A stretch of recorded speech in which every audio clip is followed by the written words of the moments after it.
Tidak mungkin dipungkiri jika Kesultanan Ottoman merupakan salah satu kesultanan yang paling berpengaruh pada sejarah dunia. Wilayahnya membentang di antara 3 benua, yakni Asia, Eropa, dan Afrika. Serta kesultanan ini bertahan selama 623 tahun, dari 1299 hingga 1922. Meskipun di zaman sekarang, Kesultanan Ottoman sudah tidak ada lagi, namun warisannya masih hidup hingga di abad ke-21 ini.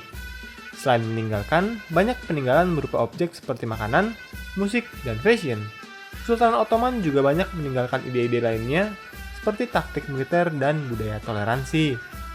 Padahal di awal mula berdirinya, Kesultanan Ottoman adalah bangsa Turki yang hidup secara nomaden sebelum akhirnya mereka berhasil menginvasi dan memutuskan untuk menetap di wilayah Anatolia. Kalau dilihat-lihat dari sejarahnya, suku nomaden seperti ini umumnya dipekerjakan kekaisaran menjadi pasukan bayaran dengan bertugas sebagai tentara berkuda. Yuk kita bahas apakah penyebab utama mengapa Kesultanan Turki Ottoman mampu berubah menjadi begitu kuat. Bangsa Turki merupakan orang-orang yang serumpun dengan bangsa Turki lainnya.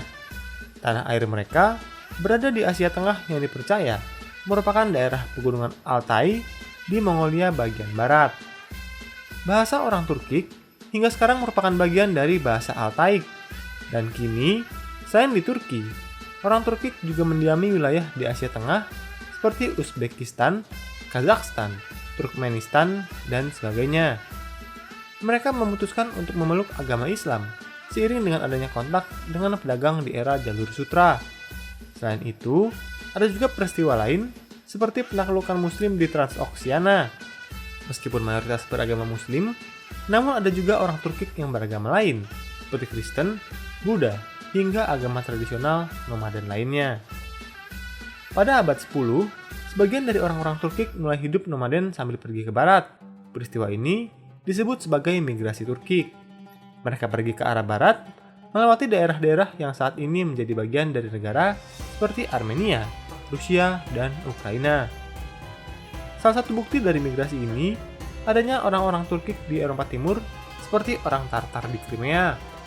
Di abad 11, beberapa dari mereka ada yang sudah mendiami wilayah Anatolia dan mereka disebut sebagai orang Turki Seljuk. Tidak seperti sebelumnya, di mana mereka hidup secara nomaden. Kali ini orang-orang Turki Seljuk memutuskan untuk menetap setelah menang di pertempuran Manzikert pada tahun 1071. Pertempuran ini sangatlah penting di dalam sejarah, karena setelahnya, Kekaisaran Bizantium Romawi mengalami banyak masalah dan kemunduran drastis. Kekalahan ini juga meningkatkan Turkifikasi di Anatolia.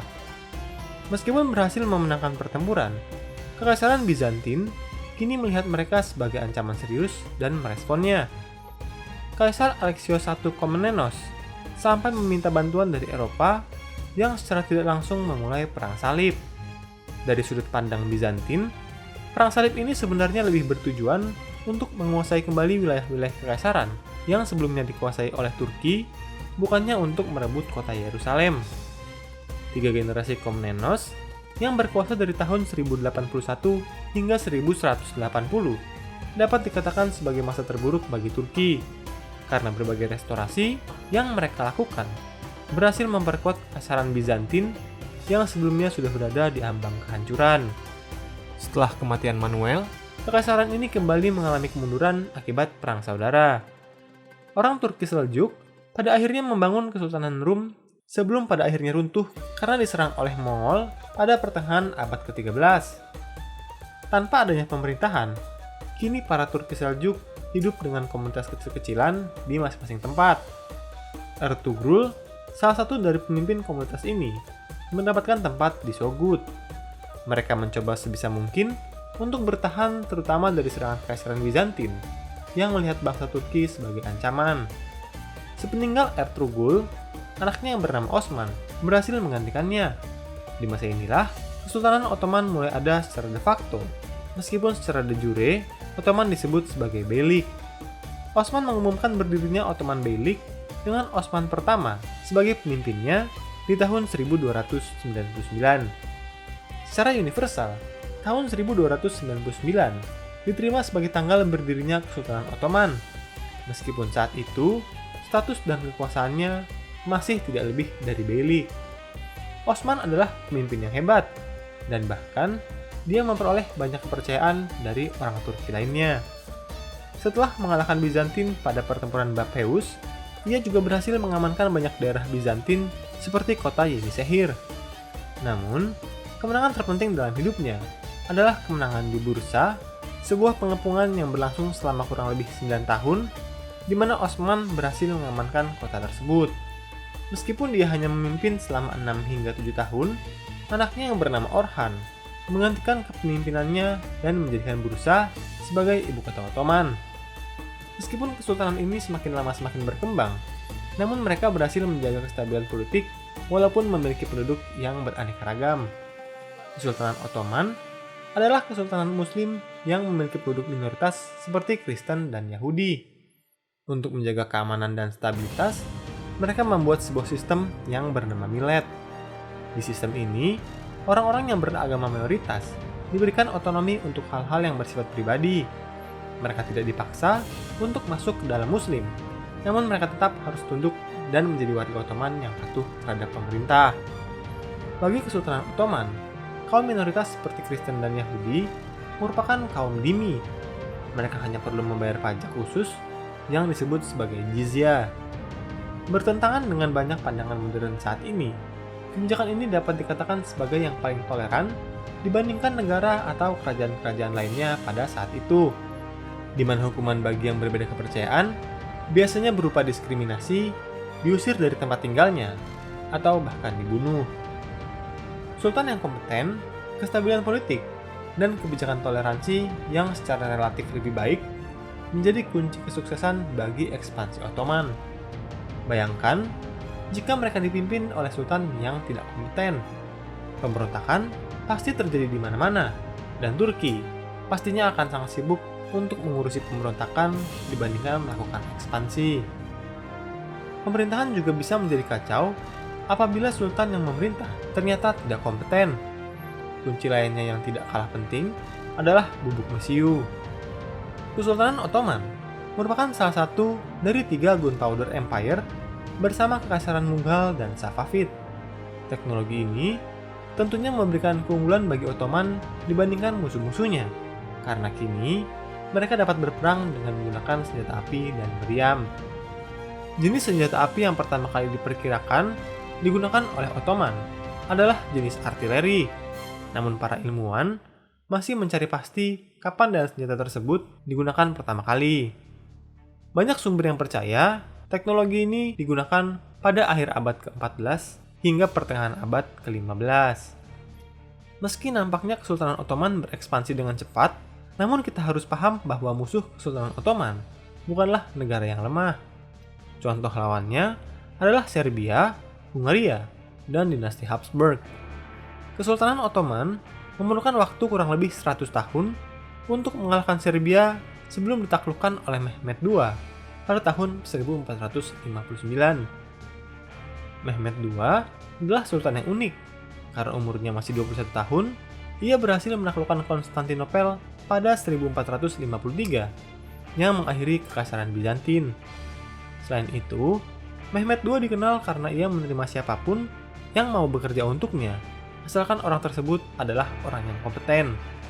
Salah satu contohnya yang paling terkenal adalah Orban, insinyur asal Hungaria yang terkenal karena merancang berbagai meriam yang menjadi cikal bakal dari meriam Dardaneles. Setelah Kesultanan Ottoman menguasai Konstantinopel, mereka memutuskan untuk menutup jalur perdagangan dari Asia ke Eropa maupun sebaliknya, yang membuat harga barang-barang seperti rempah-rempah menjadi sangat mahal. Meskipun hal ini menguntungkan Ottoman, namun dalam jangka panjang, hal tersebut menjadi pedang bermata dua yang mendorong bangsa Eropa akhirnya mencari jalan lain untuk mendapatkan sumber daya. Meski Columbus tidak berhasil menemukan Asia, namun Columbus berhasil menemukan benua Amerika yang sangat menguntungkan Eropa dan membuat jalur Kesultanan Turki di Selat Bosporus menjadi bukan satu-satunya jalur yang dimanfaatkan oleh pedagang Eropa. Namun masih diperlukan waktu sebelum bom meledak, dan Turki masih tetap melanjutkan ekspansinya. Ekspansi Ottoman serta kejayaan Ottoman mencapai puncaknya di bawah Sultan Sulaiman yang luar biasa. Selama 46 tahun kekuasaannya, dari tahun 1520 hingga 1566, Kesultanan Ottoman menjadi kesultanan yang sangat berkuasa di Eropa, Asia, dan Afrika. Sulaiman bahkan membuat lawan-lawan utama Ottoman seperti Habsburg, Safavid, dan Hungaria menjadi segan kepada mereka. 1520 hingga 1566 merupakan masa keemasan Ottoman, karena selain menjadi kekaisaran yang ditakuti oleh lawan-lawannya, kehidupan di masa Sulaiman bisa dibilang yang paling sejahtera. Seni, perdagangan, teknologi, dan bidang lainnya juga sangat berkembang. Namun tentunya, tidak ada apapun di dunia ini yang bertahan selamanya. Sultan Sulaiman yang membawa Kesultanan Turki mencapai puncak kejayaan, meninggal di tahun 1566. Impian Sulaiman untuk menguasai Vienna tidak pernah terrealisasi. Selain itu, di abad ke-16, banyak negara-negara di Eropa yang telah menemukan jalur lain untuk mencari rempah-rempah yang telah dimulai oleh Portugal pada tahun 1511. Ottoman yang hanya menguasai Selat Bosporus kini bagaikan memegang sebuah telur emas, namun negara lainnya telah memegang banyak telur emas. Selain itu, kebijakan toleransi beragama juga menjadi tidak terlalu menarik setelah Eropa berhasil mengakhiri perang 30 tahun dengan perjanjian Westphalia yang intinya mulai membuat Eropa semakin terbuka terhadap perbedaan kepercayaan, tidak kolot seperti di masa-masa sebelumnya. Posisi Turki Ottoman juga menyulitkan mereka untuk melakukan ekspansi ke wilayah lain, terutama ke benua Amerika yang terlihat mustahil dengan kondisi geopolitiknya. Sepeninggal Sulaiman, masalah korupsi, sultan yang tidak kompeten, dan ketinggalan teknologi mulai dirasakan oleh pemerintah Turki. Meskipun masih ada sultan yang kompeten, seperti Sultan Selim III dan Abdul Mejid, namun masih ada masalah lainnya di tubuh pemerintahan kesultanan. Negara-negara Eropa lainnya yang menyadari bahwa Ottoman telah tertinggal, memutuskan tidak membiarkan Ottoman untuk mengejar ketinggalan mereka.